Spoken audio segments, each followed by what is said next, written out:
Ronnie, I suppose that was relatively straightforward this evening. Good to get your hand on the table and get a victory in Belfast. Yeah, no, it was good to play. I'm just like any bit of table time I get at the moment's good. I haven't played much for 5 months. I played like for 2 or 3 weeks before Hong Kong, but yes, I'm still really quite rusty.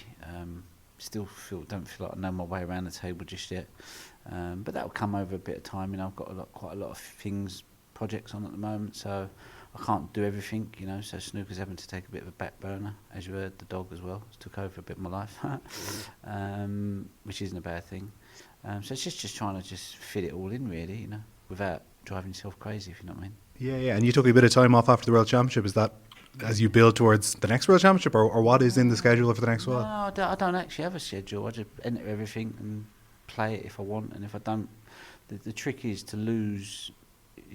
if you don't want to be somewhere, then better off getting beat, getting home, having a few days and waiting to see how you feel the next week. Do you know what I mean? So whereas before I used to pick and choose, and I was probably playing better then, and I was able to do that and get away with it. Now I just think, well, if I just enter everything, and then just at some point I'll feel good and might probably win it. You know what I mean? And if I don't feel good, then at least play a couple of matches, get you out the house for a few days, and then get back home. Do you know what I mean? So it's like nothing really matters. Wins, losses. Eventually something will happen. Do you know what I mean? It's like law of averages, isn't it?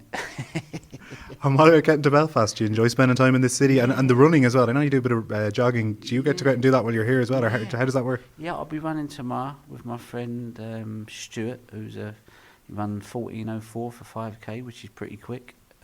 He's a senior guy now. Shane, my mate, will be running with me tomorrow. He ran in the Olympics. He ran 3:35 for the 1500 metres. And Eamon here, who's one of the best coaches in the country, he'll be out with us as well in the morning. So it'll just be a nice little social one, little chit chat, bit of breakfast afterwards. Yeah, looking forward to it. And that's obviously massively important. I mean, if you're going from Hong Kong to Ireland and then wherever you might go, and over to Germany for tournaments, you have to be physically fit to be mentally strong. I don't know. I'm not too sure about that. It's just something I love doing. It's the most important thing I do. That, the dog, my few other little business interests I've got, and snooker is. I want my life to be as easy and as comfortable as it can possibly be, and snooker is probably the hardest thing that I have to do. Where I have to get my head around it and go, right, come and be professional, and you got to really switch on the mind. Where everything else, I just want it just to come easy, which it does. So I don't mind having to put a bit of effort in for something. So the snooker's tough, but the keep fit is just something that I've always had a passion for. I like it. Get the old endorphins going. So yeah, running's always, not always. I was a bit of a late into running, but yeah, I like it. And just finally, in terms of tonight, big crowd here, but you played in front of 9,000 last week. That must have been a great buzz. Yeah, it was fantastic. Brilliant. I think all credit has to go to the promoters there, Frankie. He done an amazing job. They obviously advertised it very well and just let everyone know that the tournament was on, and the Hong Kong fans came out and supported the tournament really well. So. Yeah, I just think it just shows you what can be done. I think that's achievable now, like 9,000-10,000 in anywhere you go. As long as you've got the big screens, people just want to be at live sport. And it's better to watch it on the screen and be there live. Some of the people at Hong Kong, they couldn't even see the cue ball, but they said it didn't matter because it was just being there was great. And they got the big screens on the TV, and I always think sport's better on TV anyway.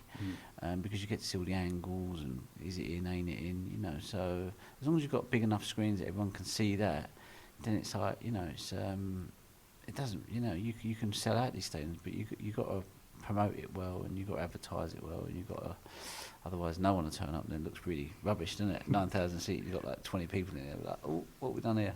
Yeah, and you get 2,500 maybe in Britain, or I don't know if you might get here, but could you get 3,000 or 4,000 in Britain? Yeah, I think you'd easily get it, but like I said, the promoters have got to, you've got to get good promoters that want to put their heart and soul into it and do a good job. I think sometimes World Snooker get a bit lazy, maybe. They're just interested in putting snooker on the TV.